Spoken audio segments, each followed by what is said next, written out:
Entonces hoy vamos a ver algo de circulación. Los temas que yo me propuse ver en esta clase son generalidades del aparato circulatorio, circulación relacionada a la nutrición, para finalmente terminar hablando de vena porta.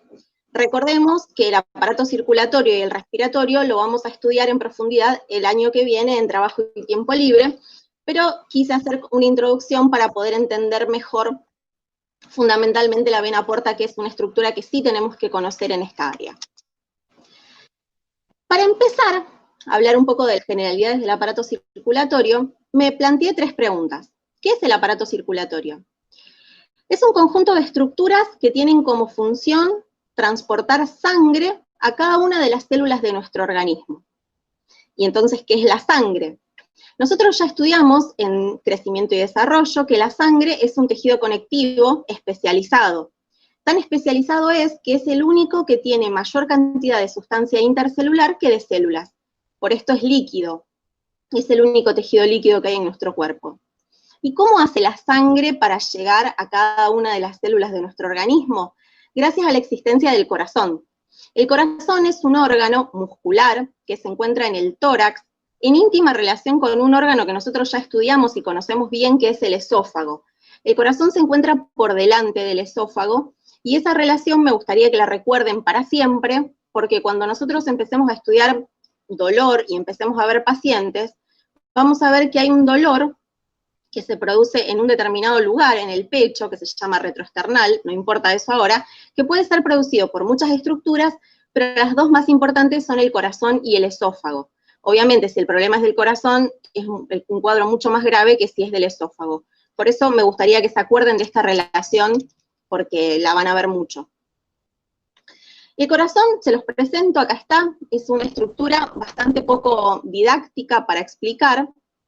Entonces encontré esta imagen que no se parece mucho al corazón real, pero me resulta más simple para poder explicarlo y que se entienda mejor lo que quiero contar. El corazón dijimos que era un órgano muscular y está formado por 4 cavidades, 2 cavidades derechas y 2 cavidades izquierdas. Las cavidades derechas están pintadas de azul y nosotros la vemos a la izquierda.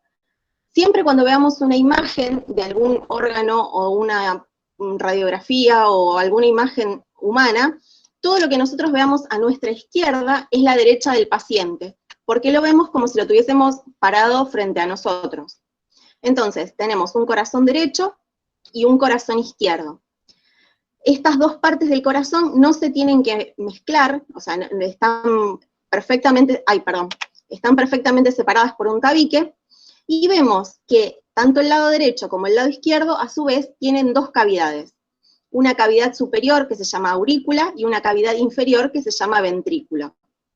La cavidad superior y la inferior están separadas por una válvula. Entonces, ¿cómo funciona esto del aparato circulatorio? Llega la sangre a la aurícula derecha.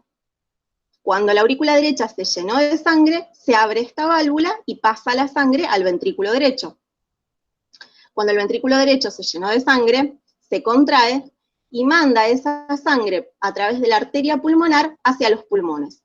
En los pulmones pasa esto que vemos acá, este intercambio entre el dióxido de carbono que traía la sangre carboxigenada que maneja el corazón derecho.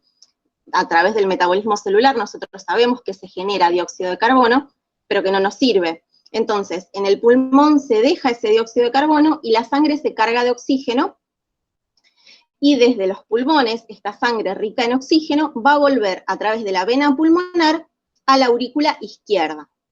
Y pasa lo mismo que vimos recién. Cuando la aurícula izquierda se llena de sangre, se abre esta válvula, pasa la sangre al ventrículo izquierdo, que cuando se llena de sangre se contrae y manda la sangre a través de la arteria aorta. La aorta es la arteria más grande que nosotros tenemos en nuestro cuerpo, y muchas veces vamos a leer árbol vascular cuando leemos cosas relacionadas a la circulación, porque se parece bastante a un árbol lo que sucede. La aorta podría ser considerada el tronco, y a partir de ese tronco van saliendo diferentes ramas, que son arterias más pequeñas, y en algún momento se produce un cambio histológico a nivel de la pared, y se convierten en arteriolas, que se siguen dividiendo y se siguen dividiendo, y en un momento, gracias a otro cambio histológico en su pared, se convierten en capilares. Los capilares son los vasos sanguíneos más finos que nosotros tenemos y son donde se va a producir el intercambio a nivel de la célula que va a dejar el oxígeno que traía esta sangre y se va a cargar del dióxido de carbono del metabolismo celular. Y a partir de ahí, esos capilares van a continuar ya como capilares venosos cargados de dióxido de carbono, y esos capilares se van a ir uniendo con otros capilares que van a terminar formando estructuras más grandes, que se llaman vénulas, que van a confluir con otras vénulas y van a formar venas. Nosotros, esta imagen yo la presenté cuando hablamos de intestino. Nosotros vemos acá en las microvellosidades que tiene el intestino, que tiene vasos sanguíneos, arteriales y venosos, que están en íntima relación con las células del intestino delgado, con los enterocitos. Entonces, del enterocito pasa a la sangre a través de estos vasos que se introducen dentro de las microvellosidades, y es así como podemos absorber los nutrientes, y los nutrientes pueden llegar al intestino, que es donde finalmente se va a terminar produciendo el metabolismo de la gran mayoría de los productos que nosotros consumimos. Cuando nosotros veamos en una imagen un vaso pintado de rojo, va a hacer referencia a un vaso arterial, y cuando lo veamos pintado de azul, va a hacer referencia a un vaso venoso.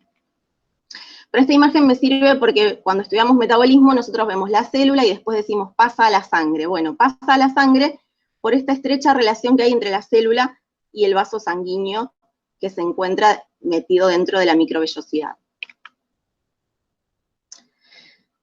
Ahora, este tema sí es un poco más relacionado con nutrición, que es la formación de la vena porta.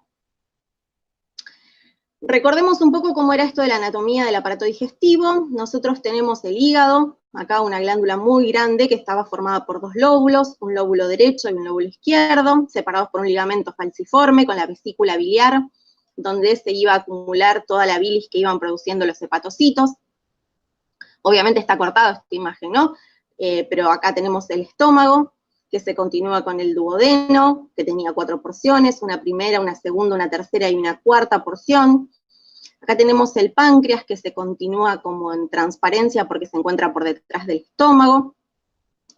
Las asas delgadas, que no están dibujadas acá, serían el yeyuno y el ilion, y el ilion desemboca en el colon, o intestino grueso, que tenía varias porciones, una porción ascendente, una porción transversa que tampoco está dibujada, una porción descendente, el colon sigmoides, el recto y el ano.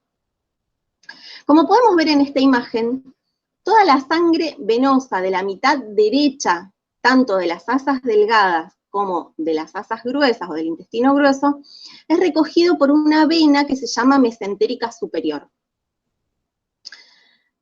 En la mitad izquierda de las asas delgadas y de las asas gruesas, recoge la sangre la mesentérica inferior. Esta mesentérica inferior drena en la vena esplénica. Si nosotros seguimos el dibujito, vemos cómo a partir de venas más pequeñas van confluyendo formando la mesentérica. Y esa mesentérica drena en la vena esplénica, que se une a la mesentérica superior y forman la vena porta. Entonces, nosotros podemos encontrar bibliografía que diga que la vena porta está formada por la unión de la vena mesentérica superior, esplénica y mesentérica inferior. Pero como la mesentérica inferior es tributaria de la esplénica, también podemos decir que la vena porta está formada por la mesentérica superior y el tronco es pleno mesentérico. De cualquiera de las dos formas que lo veamos, va a estar bien. Entonces, de la vena porta entra al hígado, acá. La vena porta está pintada en lila, acá. Nosotros vemos que junto con la vena porta entra una rama de la arteria hepática, que es una rama que salía de la aorta. Y van recorriendo juntos, se van dividiendo juntas, la vena porta con la arteria hepática. ¿Y por qué tiene dos circulaciones o dos irrigaciones? La arteria hepática le brinda irrigación nutricia, es decir, le brinda el oxígeno y los nutrientes que necesitan los hepatocitos para funcionar como cualquier otra célula de nuestro cuerpo. Pero la vena porta le da lo que se llama irrigación funcional, ya que le trae toda la sangre rica en los nutrientes que nosotros comimos y que se hidrolizaron, que fueron absorbidos en el intestino, fundamentalmente en el intestino delgado, es donde más nutrientes se absorben, y los llevan al hígado para que se produzcan todos los metabolismos que nosotros conocemos. Entonces, cuando entra la vena porta, se divide primero en dos, uno para el lóbulo derecho y otro para el lóbulo izquierdo. Y a partir de ahí se empieza a dividir en diferentes ramas, cada vez más pequeñas, y va siempre acompañado por una rama de la arteria hepática. Y si vemos el dibujito, vemos que está acompañado todo esto por ramas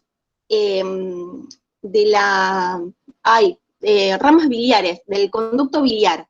Pero esto va en sentido contrario, o sea, a partir del hepatocito se forma la bilis y va retrocediendo para finalmente acumularse en la vesícula biliar. Ahora vamos a ver una imagen un poco más clara, un gráfico histológico, donde podemos ver la vena central con todas las ramas, todas estas son ramas de la vena porta o sinusoides hepáticos, y acá vemos la tríada portal, que es lo que yo les contaba antes, que es una rama de la vena porta, una rama de la arteria hepática y una rama del conducto biliar. Estas tres estructuras van siempre juntas, y vemos en esta imagen, y acá a mayor aumento, cómo la vena porta, o las ramas de la vena porta, están en estrecha relación con estos cordones de hepatocitos. Entonces, en los hepatocitos, a los hepatocitos llega la sangre, está rica en nutrientes proveniente de la vena porta, y deja esos nutrientes en los hepatocitos para que se produzca el metabolismo de todos los productos que nosotros consumimos. Creo que esa era la última imagen que tenía. Les puse un árbol lleno de corazones para recordar que se lo llama muchas veces árbol vascular, y para que recordemos por qué, porque a partir de una gran rama se va dividiendo en ramas más pequeñas, que se va dividiendo cada vez en ramas más pequeñas, y por eso se lo llama árbol vascular. Y bueno, muchísimas gracias de todo corazón, espero haber sido clara, y cualquier duda lo charlamos.